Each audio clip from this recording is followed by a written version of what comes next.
Tahukah Anda, di jantung kota Bogor, Jawa Barat tersembunyi produsen mie legendaris yang telah setia menemani lidah para pecinta kuliner selama hampir 90 tahun. Dan hari ini segmen Sehari Menjadi mengajak Anda mengikuti kesibukan produsen mie legendaris dan mengolahnya menjadi aneka sajian yang menggugah selera seperti mie chili oil hingga yakisoba atau mie goreng Jepang. Tapi ini berat loh. Serius, ini berat loh. Ini Pak ya?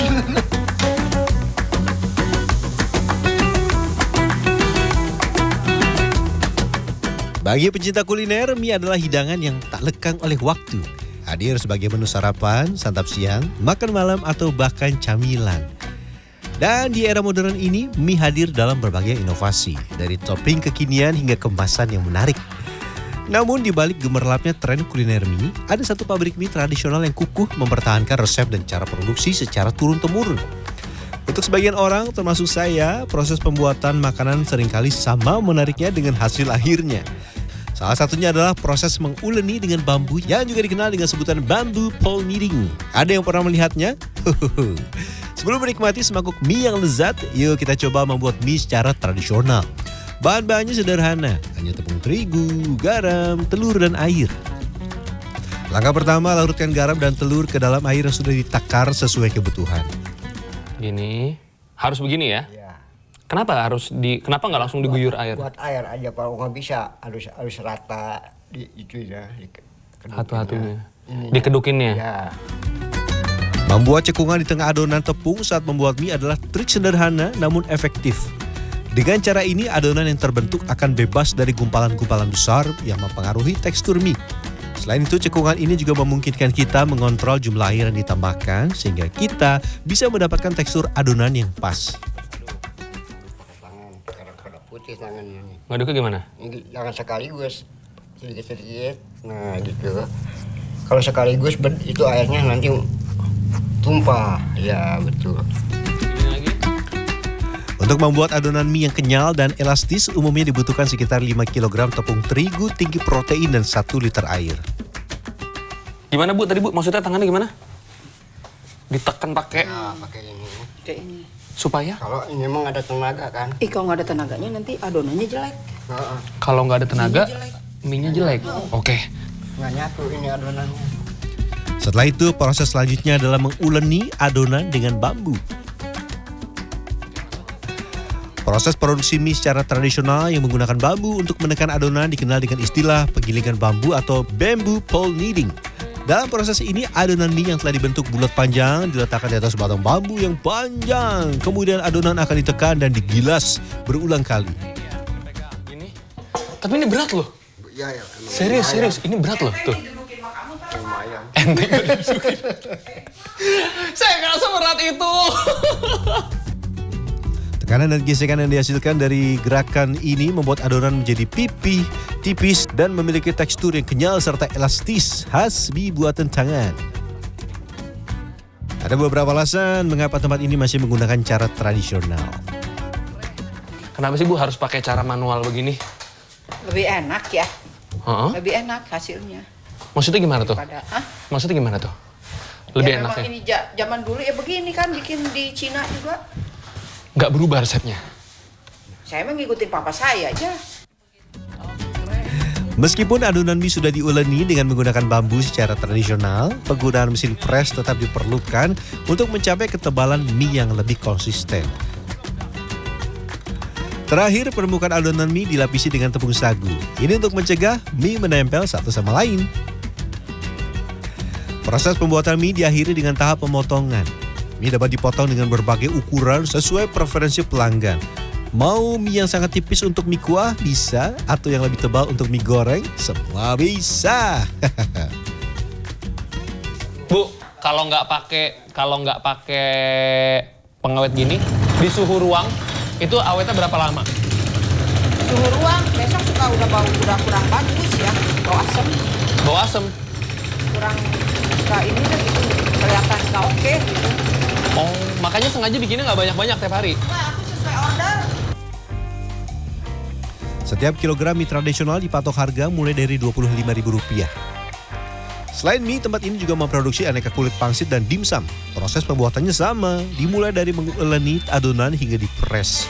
Namun setelah dipres, adonan kulit pangsit dan dimsum langsung dipotong-potong jadi bentuk kotak yang rapi secara manual. Terakhir, kulit pangsit dan dimsum yang sudah jadi akan dikemas dengan daun pisang. Pakai plastik kan beda kali, panas kan. Iya. Sekarang gini aja tangan kamu kedaunin kan adem kan. Sekarang masukin plastik, panas kan. Ini punya kamu nih. Oke. Terus dampaknya kalau ke makanan, ke si pangsitnya gimana? Ya biar adem, biar nggak bau asem, kepanas bau asem atuh. Kembang basi ya. Iya. Betul Mas Agung. Didirikan oleh Lee Ji Kim, seorang imigran asal Moyan, Tiongkok, tempat ini telah menjadi warisan kuliner yang diwariskan selama 3 generasi atau telah eksis selama hampir 90 tahun. Jadi kakek aku tuh ya dari kampungnya di Moyan, di Tiongkok sana. Terus merantau lah ke sini kan, dulu kan banyak tuh ya orang-orang sana ke sini, mungkin karena hidup kan susah ya di sana. Ya mungkin itunya si kakek, orang Cina kan kebanyakan bisanya bikin mie. Mie dan kulit dimsum ini dapat diolah menjadi berbagai sajian yang menggugah selera. Kali ini saya akan belajar membuat olahan mie yang sedang tren, mie chili oil. Pertama-tama minyak akan dipanaskan bersama dengan kembang lawang dan juga kayu manis. Ini namanya pekak. Yang ini kayu manis. Kayu manis. Kenapa harus pakai tambahan ini di minyak? Aromatik, aroma. Aromatik ya. Lebih wangi. Oke, ini masukin semua? Ya. Oke. Masak dengan api sedang sampai rempah-rempah mengeluarkan aroma harum dan berubah warna menjadi kecoklatan.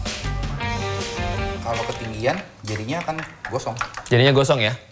Akan ada bau-bau gosong. 170 170 derajat. Celcius. Sambil menunggu minyak mencapai suhu yang diinginkan, tambahkan beberapa bumbu pada bubuk cabai yang telah dicacah kasar. Tinggal nanti abis ini kita tinggal siram sama minyak yang panas ya. Oke. Aduk terus-menerus hingga setiap potongan bubuk cabai terbalut sempurna oleh minyak panas dan mengeluarkan aroma harum. Dan memang ada bagusnya kita baru sampai bisa di serve ini mesti didiemin sekitar 24 jam. 1 hari? Yes. Kenapa harus didiemin dulu? Biar lebih menyerap, lebih masuk ke minyaknya. Ininya juga lebih jadi teksturnya. Tahap akhir, tuangkan minyak wijen lalu aduk rata. Diamkan minimal semalaman agar semua chili oil menjadi lebih merah merona dan semua bumbu menyatu dengan sempurna. Lanjut kita rebus mie yang telah dibuat sebelumnya.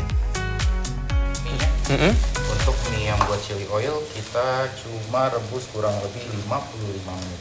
55 detik. Aduk rata bersama 2 sendok makan chili oil, minyak bawang, kaldu ayam dan juga kecap asin. Mie chili oil siap disajikan.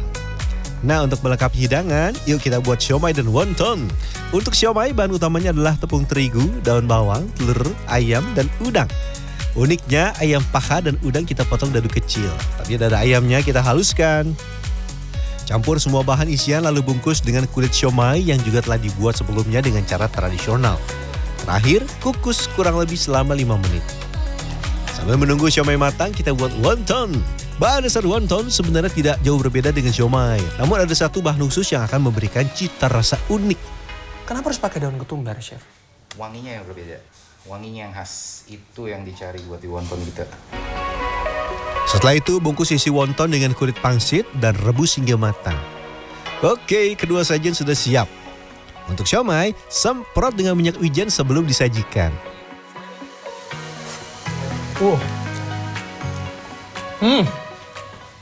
Kalau rasa mah udah pasti mantep ya. Wangi dari wijennya semua keluar, tapi buat saya yang menariknya teksturnya. Ada sedikit crunchy dari si udang. Tapi karena tadi si daging ayam yang bagian dadanya itu dihaluskan, itu jadi kayak nyatu gitu loh, kayak ngenempelin semua di mulut. Wah, enak banget ini. Tinggal dicocol sama minyak chili oil. Ini yang sudah jadi nih.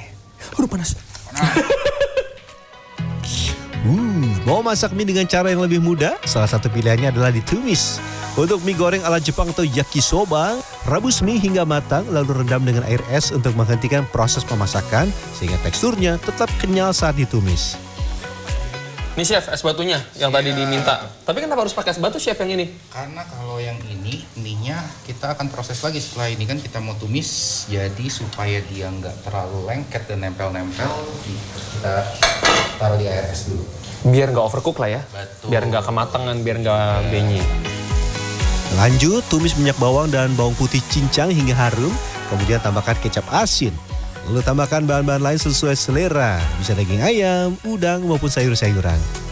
Setelah semua matang, masukkan mie. Bumbui dengan gula, garam penyedap rasa, dan lada putih secukupnya. Dan mie sudah siap disantap. Walaupun sama-sama menggunakan mie tradisional, mie untuk kuah biasanya dipotong lebih tipis agar lebih mudah menyerap bumbu. Sementara mie untuk tumisan cenderung biasanya lebih tebal agar teksturnya tetap bagus saat dimasak. Menurut aku sih pas ya, jadi kayak ada chewy, bukan chewy banget tapi pas, terus kenyal-kenyalnya pas gitu. Jadi nggak gampang yang apa sih kayak rasa tepung banget gitu. Kan suka ada kayak gitu. Karena aku lebih suka kayak teksturnya tuh lembut ya. Terus dagingnya tuh berasa, karena aku sukanya favoritnya udang, jadi aku suka banget sama spesies siomay. Ada salah satu alasan mengapa tempat ini menggunakan mie yang dibuat secara fresh. Meski harus memesan setiap hari karena mie tidak bertahan lama. Kita bisa pesen hari itu juga ya sampai, dan jadi untuk kekenyalan mie yang kita bikin juga udah sesuai diatur dengan ini yang kita mau kalau fresh homemade itu. Loh, emang pernah pakai mie yang non homemade dicoba-coba? Pernah, cuman hasilnya jadi kurang enak ya. Dan setelah hari yang panjang, waktunya kita mencicipi aneka sajian yang sudah saya buat. Selain pedasnya yang pas, karena pemilihan mie-nya itu dia yang kecil-kecil, jadi bumbunya tuh meresap banget ke setiap mie-nya. Dan mie-nya juga spesial, kenapa? Karena kenyalnya pas. Rasanya juga tuh mie-nya itu di dalamnya itu tuh nggak yang terlalu asin banget, karena ingat garamnya cuman sedikit. Biar kalau mau dicampur dengan misalkan chili oil atau mau ditumis seperti ini, nah itu bisa disesuaikan dengan keinginan yang bikin. Tidak hanya proses produksi mie yang perlu diperhatikan, tapi juga cara memasak yang tepat. Teknik memasak yang benar akan membantu menjaga tekstur mie yang kenyal dan memaksimalkan penyerapan bumbu sehingga menghasilkan hidangan mie yang kaya rasa. Dari mie tradisional yang melegenda hingga inovasi kuliner kekinian, perjalanan saya kali ini mengungkapkan betapa beragamnya cara orang Indonesia menyajikan makanan. Mie yang dulunya sederhana kini menjadi kanvas untuk kreasi dan eksplorasi rasa. Dan diantaranya rasa yang klasik dan modern. Satu hal yang pasti, setiap suapan adalah cerminan dari kreativitas dan kekayaan budaya warga Indonesia. Rian Fernando di Wiagung Yogyakarta, Bogor, Jawa Barat.